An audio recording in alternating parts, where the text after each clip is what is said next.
आखिर कैसे गुजरात के एक मामूली से टेलर ने बनाया दुनिया का सबसे बड़ा बिस्किट ब्रांड पार्ले जी। क्या रीजन था पार्ले जी बनाने का और क्यों मार्केट में अभी तक पार्ले जी रूल करता है? क्यों आना शुरू हुई पार्ले जी की पैकेज में एक छोटी बच्ची? आइए जानते हैं पार्ले जी की पूरी स्टोरी। ये बात है लेट 19th सेंचुरी की, जब बिस्किट के नाम पर सिर्फ कुछ दुकानों में एक छोटा सा टीन का डब्बा रखा रहता था जिसपे ब्रांडिंग थी हंटले एंड पाल्मर्स की, और ये बिस्किट्स का बॉक्स दुकानों से सीधा अंग्रेजों के महल में जाता था, क्योंकि उस टाइम पे इसे अफोर्ड करना इंडियंस के बस की बात नहीं थी। और रही बात गरीब की, वो तो इस डिब्बे को देख नहीं पाते थे। बदलते टाइम्स के साथ इसका टेस्ट इंडियंस तक तो पहुंचने लगा, लेकिन सिर्फ अमीरों में। बट उसमें भी एक दिक्कत थी, कई अमीर जो इसे अफोर्ड तो कर सकते थे लेकिन फिर भी नहीं खरीदते, क्योंकि इस बिस्किट को बनाने में बेकर्स अंडे का इस्तेमाल करते थे। खैर, इसका सॉल्यूशन ले आए लाला राधा मोहन, जिन्होंने 1898 के दौरान हिंदू बिस्किट्स के नाम से एक कंपनी शुरू की, जिसमें इस पूरे कंपनी में सिर्फ अपर कास्ट हिंदू और ब्राह्मण्स ही काम करते थे। और उन्होंने ये एश्योर किया कि उनके बिस्किट्स प्योर वेज और सिर्फ मिल्क का यूज करके बनते हैं। लेकिन अभी भी प्रॉब्लम वही थी कि नॉर्मल इंडियन इसे अभी भी अफोर्ड नहीं कर सकते थे। और सोने पर सुहागा तो तब हुआ जब हिंदू बिस्किट्स के कई और कॉपीज बन गए, जिसके कारण ओरिजिनल हिंदू बिस्किट्स को काफी लॉस हुआ और पूरी कंपनी को ब्रिटानिया के साथ जुड़ना पड़ा। फिर आता है 1905 का समय, जब स्वदेशी आंदोलन जोरों शोरों पे था और लोगों ने विदेशी सामानों को बॉयकॉट करके अपने देश में बने हुए सामान का इस्तेमाल करना शुरू कर दिया था। ये एक सही मौका था इंडियन बिजनेस खोलने का, और तभी एंट्री होती है गुजरात के एक टेलर मोहन दयाल जी का,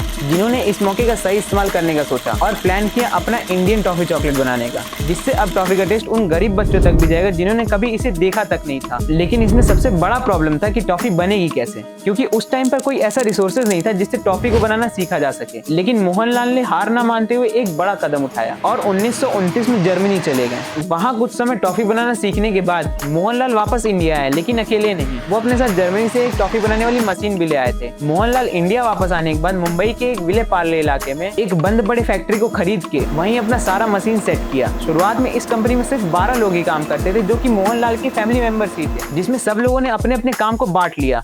कंपनी की शुरुआत में किसी ने ये नहीं सोचा था कि कंपनी का नाम क्या होगा, तो इसके लोकेशन यानी विले पार्ले पर ही इसका नाम पार्ले पड़ा। ये कैजुअली रखा गया नाम एक बहुत बड़ा ब्रांड बनने वाला था। इस कंपनी का सबसे पहला प्रोडक्ट था ऑरेंज कैंडी, जो कि उस टाइम पर काफी पॉपुलर हुआ। लेकिन अभी तक मार्केट में कोई अफोर्डेबल बिस्किट ना होने की वजह से मोहनलाल ने इस गैप को फिल करने का सोचा और 1939 में पार्ले ने अपना पहला बिस्किट मार्केट में उतारा, जिसका नाम था पार्ले ग्लूको। इतना सस्ता और अच्छा क्वालिटी होने की वजह से ये बिस्किट कुछ समय में ही बहुत पॉपुलर हुआ और वर्ल्ड वॉर 2 के दौरान भी पार्ले ग्लूको का खूब सेल हुआ। और फिर आया 1947, जब भारत आजाद हुआ। उस टाइम पे अचानक से गेहूं की कमी के कारण पार्ले को अपने बिस्किट पार्ले ग्लूको का प्रोडक्शन रोकना पड़ा, क्योंकि इसका मेन इंग्रेडिएंट ही गेहूं था। इस प्रॉब्लम को सॉल्व करने के लिए पार्ले ने अपने बिस्किट में गेहूं का यूज ना करके जौ का इस्तेमाल करना शुरू कर दिया और एडवर्टाइजमेंट भी किया कि जब तक गेहूं की सप्लाई नॉर्मल नहीं हो जाती तब तक जौ के ही बने हुए बिस्किट का इस्तेमाल करें। खैर, फिर हालात नॉर्मल हुई और गेहूं का वापस सप्लाई शुरू हो गया और पार्ले वापस कंटिन्यू कर दिया अपना गेहूं वाला बिस्किट। लेकिन 1960 तक कई कंपनीज ने पार्ले ग्लूको के नाम पर अपना बिस्किट लॉन्च कर दिया। अब कंज्यूमर को ये लगने लगा कि ओरिजिनल ग्लूको बिस्किट है कौन। इस समय पार्ले की सेल्स लगातार गिर रही थी, लेकिन अपने गिरते हुए सेल्स को देखकर कंपनी ने एक बहुत अच्छा मूव लिया और सबसे पहले तो अपने पैकेजिंग को बदला, जिसके बाद पार्ले की बिस्किट्स एक पीले वैक्स पेपर में लपेट कर आने लगी, जिसके ऊपर पार्ले की ब्रांडिंग के साथ साथ एक छोटी लड़की की फोटो भी लगी थी, जिससे पार्ले अपनी कॉपीज से अलग तो दिखने ही लगा, बट साथ ही साथ उसकी पॉपुलैरिटी और बढ़ गई। इसके बाद 1982 में पार्ले ने वापस से अपनी पैकेजिंग को बदला और पार्ले ग्लूको से पार्ले जी कर दिया, जी मतलब ग्लूको। और इसी साल पार्ले जी का एक एडवर्टाइजमेंट आया, जिसमें एक दादाजी अपने नाती पोतों के साथ एक गाना गाते हुए दिखाए गए, स्वाद भरे शक्ति भरे पार्ले जी।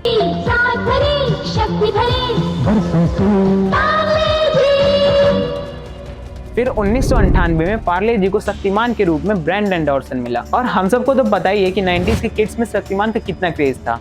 अब पार्ले जी की सेल्स और बढ़ गई। इसके बाद जी मने जीनियस, हिंदुस्तान की ताकत, रोको मत टोको मत जैसे टैगलाइंस ने पार्ले जी को हमेशा चर्चे में बनाकर रखा। अब आज के समय में पार्ले जी का एक बहुत बड़ा पोर्टफोलियो है, जिसमें बिस्किट्स के साथ ही कई और स्नैक्स भी आते हैं। और कई लोगों को लगता होगा कि बिस्लरी, बेली, फ्रूटी, एपी फिज ये सब पार्ले के अंडर ही आते हैं, लेकिन इसका सच जानने के लिए मोहनलाल की फैमिली को जानना होगा। मोहनलाल दयाल के टोटल 5 बच्चे थे, जिसमें बड़े बच्चे जयंती लाल ने इस फैमिली बिजनेस से कुछ अलग करने का सोचा और लॉन्च किया अपना पार्ले एग्रो, जिसमें फ्रूटी, बेली और एपी फिज जैसे प्रोडक्ट आते हैं। अब 1970 के दौरान जयंती लाल ने भी अपना ये बिजनेस अपने 2 बेटों में स्प्लिट कर दिया, प्रकाश चौहान और रमेश चौहान, जिसमें प्रकाश चौहान के अंडर आया पार्ले एग्रो और रमेश मालिक बने बिस्लरी के। अब बचे मोहनलाल के 4 बेटे, जो कि मालिक बने पार्ले के, मनिक लाल, पीताम्बर, कांतिलाल और नरोत्तम। उस समय पार्ले जी अपने सस्ते और अच्छे क्वालिटी की वजह से जाना जाता था। बट हैरानी की बात तो ये है कि पार्ले जी का 40% से ज्यादा शेयर है आज भी मार्केट में। अब इसके लिए ये जानना जरूरी है कि 100 साल तक रूल करने वाला पार्ले आखिर कौन कौन सी टेक्निक्स को अपनाया। तो असल में पार्ले के पास एक हीरो प्रोडक्ट के रूप में पार्ले जी है, जिसको भारी सफलता मिली। लेकिन इसके बावजूद पार्ले कभी हाथ पर हाथ रख के नहीं बैठा। पार्ले ने बहुत पहले से ही पब्लिक की पसंद और नापसंद के बारे में रिसर्च करना शुरू कर दिया था। तभी उन्हें ये पता चला कि जरूरी नहीं है सबको चाय के साथ सिर्फ मीठे बिस्किट ही पसंद आए, बल्कि कई लोग चाय के साथ नमकीन खाना पसंद करते हैं। इसीलिए 1938 में पार्ले ने मोनाको नाम की नमकीन बिस्किट को भी लॉन्च कर दिया था। और बच्चों को अट्रैक्ट करने के लिए पार्ले ने मोनाको चीजलिंग्स को लॉन्च किया, जो कि बहुत ही यूनिक प्रोडक्ट था। इसके बाद पार्ले ने Poppins, Melody, Krackjack, 2020 Magix, Milk Shakti, Mango Bite, London Dairy और हाइड एंड सीक की तरह कई प्रोडक्ट को मार्केट में उतारा, जिसको काफी पसंद किया गया। और इनकी मदद से पार्ले मार्केट में अपना कब्जा जमाने में कामयाब हो पाया। साल 2013 तक पार्ले जी का टर्नओवर 5000 करोड़ से भी ज्यादा हो गया। और कोरोना के टाइम में भी पार्ले की खूब सेल्स हुई और उसके बाद टर्नओवर बढ़कर 8000 करोड़ को भी क्रॉस कर दिया, जो हर एक सेकंड पे 4000 से भी ज्यादा पार्ले जी बिस्किट सेल कर देता है और हर महीने 1 अरब से भी ज्यादा।